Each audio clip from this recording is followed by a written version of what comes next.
അതിന് അത്താഴപ്പണിക്കെങ്കിലും അതിന് വല്ലതും കിട്ടിയ അത് വല്ലതും കഴിച്ചെങ്കിലും മരിക്കുമല്ലോ.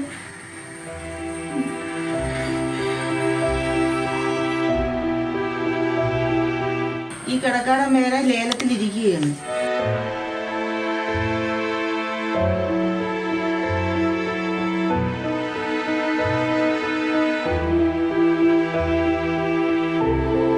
നമസ്കാരം. നമ്മളിപ്പോൾ നിൽക്കുന്നത് വർക്കല മുനിസിപ്പാലിറ്റിയിലെ 24-ാം വാർഡിലാണ്.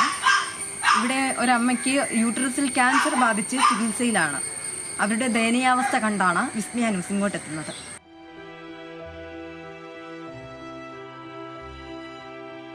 വർക്കല മുനിസിപ്പാലിറ്റി 24-ാം വാർഡിലാണ് ബേബിയും അമ്മ ലക്ഷ്മിയും താമസിക്കുന്നത്. 2 വർഷത്തിലേറെയായി ലക്ഷ്മി അമ്മ യൂട്രസിൽ ക്യാൻസർ ബാധിച്ച് ചികിത്സയിലാണ്. അമ്മയ്ക്ക് തുണയായി മകൾ ബേബി മാത്രമാണ് ഉള്ളത്. ആശുപത്രിയിൽ കൊണ്ടുപോകാൻ പണമില്ലാത്തതിനാൽ ലക്ഷ്മിയുടെ ചികിത്സ വഴിമുട്ടി നിൽക്കുകയാണ്. കൂടാതെ ഇവർ താമസിക്കുന്ന വീട് ജപ്തിയുടെ ഭീഷണിയിലാണ്. വീടിൻ്റെ പല ഭാഗങ്ങളും തകർന്ന അവസ്ഥയിലാണ്. ഇവരുടെ ജീവിതം തീർത്തും ഇപ്പോൾ ദുരിതത്തിലാണ്. തുണയായി ആരുമില്ലാത്ത ഈ 2 ജീവനുകൾ സുമനസ്സുകളോട് സഹായം തേടുകയാണ്. അമ്മമ്മയുടെ പേരെന്താണ്? എൻ്റെ പേര് ബേബി. എന്താണ് അമ്മയ്ക്ക് പറ്റിയത്? അമ്മയ്ക്ക് ക്യാൻസർ, യൂട്രസിലാണ് ക്യാൻസർ. അപ്പം നമ്മൾ ആശുപത്രിയിലൊക്കെ കൊണ്ടുപോയി ഇപ്പം കൊണ്ടുപോകാൻ നിവർത്തിയില്ല. എന്നെ സഹായിക്കാൻ പോലും ആരുമില്ല. ഈ കിടക്കാടൻ മേലെ ലേലത്തിലിരിക്കുകയാണ്. അത് എപ്പോഴാണ് നമ്മൾ വന്ന് അടിച്ചിറക്കണമെന്ന് പറയാൻ പറ്റൂല. എല്ലാം ബാങ്കുകാർ പറഞ്ഞ് ലേലത്തിലിരിക്കുകയാണെന്ന് പറഞ്ഞ്. അപ്പം ഇതിനെ കൊണ്ടുപോകുന്നതും ഞാനും ഒരു അസുഖക്കാരിയാണ്. ശ്വാസം മുട്ടും ഹാർട്ടിൻ്റെയൊക്കെ അസുഖമുള്ളതാണ്. കൂടെ ഞാനും ആശുപത്രിയിലൊക്കെയാണ് കിടക്കുന്നത്. ഞാൻ കിടക്കുമ്പോൾ ഇതിൻ്റെ കാര്യം പാവമാണ്. അങ്ങനെ നമ്മൾ എങ്ങനെയെങ്കിലുമൊക്കെയാണ് തട്ടി നീക്കി നമ്മുടെ ജീവിതം പോകുന്നത്.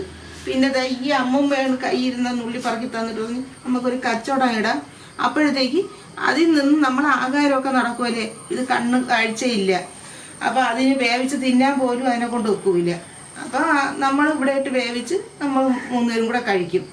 അല്ലാതെ നമ്മളെ സഹായിക്കാനാ എനിക്ക് ആമക്കളില്ല, സഹോദരങ്ങളില്ല, അച്ഛനില്ല, മാമനില്ല, ആരുമില്ല. ഇവിടുത്തെ പഞ്ചായത്ത് പ്രസിഡന്റ് ആണ്, മുനിസിപ്പാലിറ്റിയാണ്. പിന്നെ സലീമൊക്കെയാണ് ഇതിൻ്റെ മെമ്പർ. പിന്നെ ഞാൻ ചെന്ന് എൻ്റെ കാര്യം പറഞ്ഞപ്പോൾ ആശുപത്രിയിൽ പോകാനുള്ള പൈസ ഞാൻ ഒപ്പിച്ച് തരാമെന്ന് പറഞ്ഞ്. അവസാനം ഞാൻ ചെന്നപ്പോൾ പറഞ്ഞ് എൻ്റെ കയ്യിൽ ഇതേ ഉള്ളു എന്നും പറഞ്ഞ് എൻ്റെ കയ്യിൽ 1000 രൂപ തന്ന്. പിന്നെ ഞാൻ അത് കഴിഞ്ഞിട്ട് പിന്നെയും ചെന്നപ്പോഴത്തേക്ക് പറഞ്ഞ് അവരാരും എൻ്റെ കൂടെ നിൽക്കുന്നവരെ കയ്യിലൊന്നും അവരൊന്നും വരുന്നില്ല, അവരുടെ കയ്യിലൊന്നും ഇല്ല, ഞാൻ തരാനുള്ളത് എൻ്റെ പങ്കാണ് ഞാൻ തന്നതെന്ന് പറഞ്ഞ്. അത് കഴിഞ്ഞ് ഇപ്പം എനിക്ക് മരുന്ന് മേടിക്കാൻ നിവർത്തിയില്ലാതെ വന്നപ്പോഴത്തേക്ക് ഞാൻ പിന്നും ചെന്നപ്പോഴത്തേക്ക് ഞാൻ പറഞ്ഞ് എനിക്ക് മരുന്ന് മേടിക്കാൻ, അമ്മയ്ക്ക് മരുന്ന് മേടിച്ച് കൊടുക്കാൻ പൈസ ഇല്ലെന്ന് പറഞ്ഞപ്പോൾ എനിക്ക് 500 രൂപ തന്നു. അത് കൊണ്ടുവന്ന് ഞാൻ അമ്മയ്ക്ക് മരുന്ന് വാങ്ങിച്ചു കൊടുത്തു. അല്ലാതെ എടുത്ത് സഹായിക്കാൻ വേറെ ആരുമില്ല. പിന്നെ ഞാൻ വീട്ടുകളിലൊക്കെ പോയൊക്കെയാണ് ഞാൻ ഒരേ ദിവസം കഴിച്ചു കൂട്ടുന്നത്. പക്ഷേ 1500 രൂപ ആഴ്ച തോറും കൊണ്ടുപോകുന്നതിന് 1500 രൂപ എൻ്റെ കയ്യിലില്ല. ഇപ്പം 3-4 മാസം കൊണ്ടേ കൊണ്ടുപോകുന്നില്ല. അതിനത്രയും ഇവിടെ വിളിയും കരച്ചിലും എന്നെ കൊണ്ടുപോകണില്ല എന്നാണ് പറയുന്നത്. എന്നെ കൊണ്ട് ഒരു നിവർത്തിയും ഇല്ല. അസുഖക്കാരിയായ ഞാൻ എന്തിനു ചെയ്യും? ഞാൻ എന്നാലും വേണ്ടില്ല, ഞാൻ ജോലിക്ക് ഇറങ്ങി പോവാന്ന് വിചാരിച്ചാൽ ഇത് എപ്പോഴും വീടൊക്കെ ഇത് പിടിച്ചുകൊണ്ട് അകത്ത് കൊണ്ടുവന്ന് അകം പിടിച്ചുകൊണ്ട് ഇങ്ങോട്ട് ഇരുത്തണം. അങ്ങനെ ഇത് ജീവിച്ചു പോകുന്നത്. അപ്പം ആശുപത്രി കൊണ്ടുപോകാനും ഉള്ള പൈസ ഇല്ലാത്തത് കൊണ്ടാണ് ദൈവത്തെ വിചാരിച്ച എല്ലാവരും കൂടെ ചേർന്ന് എൻ്റെ അമ്മയെ രക്ഷിക്കാൻ വേണ്ടി എന്തെങ്കിലും തന്ന് സഹായിക്കണമെന്ന് പറയുന്നു. അമ്മയ്ക്കിപ്പം 3-4 വർഷം കൊണ്ടേ ഉണ്ട്. പക്ഷെ നമുക്ക് അറിഞ്ഞൂടാ. ലാസ്റ്റ് ഘട്ടത്തിലാണ് ഇപ്പം 2 വർഷത്തോളമായി കൊണ്ടുപോക്ക് തുടങ്ങിയിട്ട്. കൊണ്ടുപോയാണ് ഇപ്പം പൈസ ഇല്ലാതെ വന്നപ്പോൾ കൊണ്ടുപോക്ക് നിർത്തി. അതിനത്രയും പറയുന്ന എന്നെ കൊണ്ടുപോകുന്നില്ല എന്ന് കരച്ചിലും വിളിയും. ഞാനെങ്ങനെ കൊണ്ടുപോകും? എന്നെ സഹായിക്കാൻ ആരുമില്ല. എപ്പോഴും വീഴൊക്കെ കാല് വിറയിൽ നടക്കാൻ നടക്കാൻ നോക്കൂല. ഒരു വിറയിൽ കാല് ഇതിനെക്കുറിച്ച് നമുക്ക് അത് ഇവർക്ക് 4-5 കൊല്ലം കൊണ്ടേ ഈ അസുഖമുണ്ട്. ആരെ കൊണ്ടും ഒരു നിവർത്തിയില്ല. ഈ അമ്മയും മോളും മാത്രമേ ഉള്ളൂ.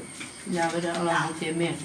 നമ്മളെ കൊണ്ടൊന്നും സഹായിക്കാൻ കഴിയുന്നില്ല. കൊഞ്ഞ് അവള് പറയണം അങ്ങനെയെങ്കിലും ചത്തെങ്കിലും ഇത് വിറ്റ് കൊണ്ടുപോകാൻ പോലും എല്ലാം 7-8 കൊല്ലം കൊണ്ടേ ബാങ്കിലിരിക്കുകയാണ് പോകുന്നത്. ഇരുത്തിയിട്ട് ചെന്ന് പറഞ്ഞ് തൊഴിൽ പറഞ്ഞ് അവർ വെച്ചേക്കുകയാണ്. അല്ലെങ്കിൽ ഇതെങ്കിലും എന്തെങ്കിലും ചെയ്തു അവരെ കൊണ്ടുപോയി നമ്മൾ ജീവിക്കുന്ന സമയം വരെ രക്ഷപ്പെടുത്തുക.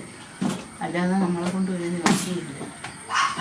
ഈ അയൽവാസികളും അത്രയും പാവങ്ങളാണ്. 1 രൂപ എടുത്ത് തരാൻ ആരെ കൊണ്ടും കഴിയില്ല. അത്ര ബുദ്ധിമുട്ടുള്ള ആൾക്കാരാണില്ല. അന്നന്ന് ഇറങ്ങിപ്പോയില്ലെങ്കിൽ പട്ടിണിക്കാരാണ്. അവരൊക്കെ കൊണ്ടുവന്ന് ചായക്ക് പോലും കൊടുക്കാൻ ആരും കൊടുത്തിട്ടുമില്ല നിവർത്തിയില്ല. എന്നാൽ ഞങ്ങൾ എന്തെങ്കിലും ചെയ്യും? നമ്മളെ കയ്യിൽ കിട്ടുന്നത് ഉണ്ടെങ്കിൽ കൊടുക്കും. ഒരു ചായക്കെങ്കിലും നല്ലൊരു ചായ കുടിച്ച് കൊടുക്കും എന്നും പറഞ്ഞ് കൊടുക്കുമെന്നല്ലാതെ വർഷങ്ങളോളം കിടന്ന് കഷ്ടപ്പെട്ട് ഒരു മോളെ വളർത്തി അതിനെ കല്യാണം കഴിച്ച് വിട്ടു 4 മക്കളുമായി അവരെ ജീവിതവും ദുഃഖവും ദുരിതവും അവരെടുത്തന്ന് ചെറിയൊരു രൂപ കഴിക്കാൻ നമ്മളെ കൊണ്ട് കഴിയില്ല. പിന്നെ നമുക്ക് കണ്ടുകൊണ്ട് നിൽക്കാനേ പറ്റുള്ളൂ. അല്ലാതെ ഒന്നും ചെയ്യാൻ ഒക്കില്ല. പിന്നെ എത്രയും ഇതിൽ ജീവിക്കട്ട് എന്ന് പറയാനും നമ്മളെ കൊണ്ട് കഴിയില്ല. അതിനുള്ള ഗതികളൊന്നും നമുക്കില്ല. പിന്നെ ഭഗവാൻ എത്തിച്ച് ഒരു നാഴിക്ക് മുമ്പേ അവരെ മണ്ണിൻ്റെ അടിയാക്കുകയാണെങ്കിൽ അത്രയും ദിവസം അവിടെ എവിടെയെങ്കിലും പിടിച്ചെടുത്തെങ്കിലും നമ്മൾ ജീവിക്കും.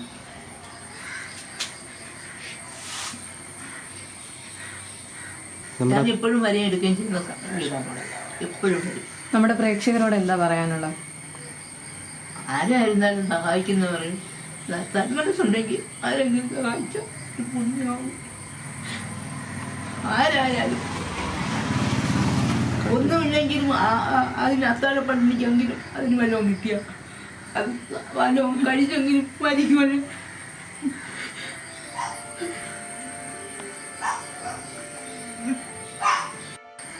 വയറുവേദന വരുമ്പോ അത്രയും ഇത് വെച്ച് ഇറുക്കി വെച്ചങ്ങ് കെട്ടും തുണി വെച്ച്. എന്നിട്ട് വിളിയാണ്. കൊണ്ടുപോകാനൊന്നും ഒക്കാത്ത ഒരവസ്ഥയിലായതുകൊണ്ട് എങ്ങോട്ടും കൊണ്ടുപോകാനൊക്കുന്നില്ല. എങ്ങോട്ട് കൊണ്ടുപോയാലും ആട്ടയെ കൊണ്ടുപോകണം. നടത്തി ഓടിക്കൊണ്ട് കയറാൻ നമ്മളെ കൊണ്ട് ഒക്കൂല, അവരെ കൊണ്ട് ഒക്കൂല. അതിനത്രയും ആട്ടോ പിടിച്ച് പോകാനൊക്കുള്ളൂ. അതിനൊക്കെ കാശ് എൻ്റെ കയ്യിലില്ല. എന്തേലും വന്നാലും അതിരുന്ന് ഇങ്ങനെ കരയാനേ അതിന് വെക്കുന്നുള്ളൂ. എനിക്ക് വയ്യാതാകുമ്പോ എനിക്ക് നടക്കാൻ വെക്കുന്നോണ്ട് ഞാൻ ഓടിപ്പോകുന്നു. ഇത്രയേ ഉള്ളൂ. ശ്വാസം മുട്ടൊക്കെ വരുമ്പോ നാട്ടിലൊന്നും പോകാൻ പൈസ ഇല്ലാതിരിക്കുമ്പോഴത്തേക്ക് ഞാനാണെങ്കിൽ ഇങ്ങനെയാണ് പോകുന്നത്. എന്നിട്ട് അവിടെ എങ്ങ് ഇരിക്കും. അങ്ങനെ അപ്പൊ അവിടെ ചെല്ലുമ്പോ അവര് പറയും അവിടെ കിടക്കണമെന്ന്. അപ്പൊ ഞാൻ പറയാം എൻ്റെ അമ്മ വീട്ടിൽ കിടക്കുന്നു, എനിക്ക് അവിടെ കിടക്കാൻ പറ്റൂല, എന്നെ ഇനി പറഞ്ഞു വിടണേ സാറേ എന്ന് പറഞ്ഞ് അവിടെ കിടന്നത്തുള്ളൂ. അങ്ങനെയാണ്. എങ്ങനെയെങ്കിലും രക്ഷപ്പെടുത്താനുള്ള ഒരു വഴി, ആയുസ് ദൈവം കൊടുത്തേക്കണ ആയുസ് തീർന്നത് വരെ അവരെ ആഹാരമായാലും ആശുപത്രി കേസായാലും കൊണ്ടുപോകാനവരെ എൻ്റെ കയ്യിൽ ഒരു നിവർത്തിയും ഇല്ല. വളരെ ദയനീയമായൊരു കാഴ്ചയാണ് നമ്മളിവിടെ കണ്ടുകൊണ്ടിരിക്കുന്നത്. ക്യാൻസർ ബാധിതയായ ഈ അമ്മയ്ക്കൊരു തുണയായി ഈ ഒരു മകൾ മാത്രമാണുള്ളത്.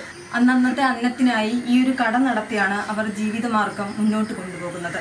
അധികാരികൾ ആരും തിരിഞ്ഞു നോക്കുന്നില്ല എന്ന് ഈ വീട്ടുകാർ പറയുന്നു.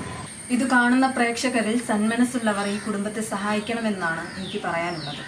ക്യാമറമാൻ അനീഷിനൊപ്പം ആസിയ, വിസ്മയ ന്യൂസ്, വർക്കല.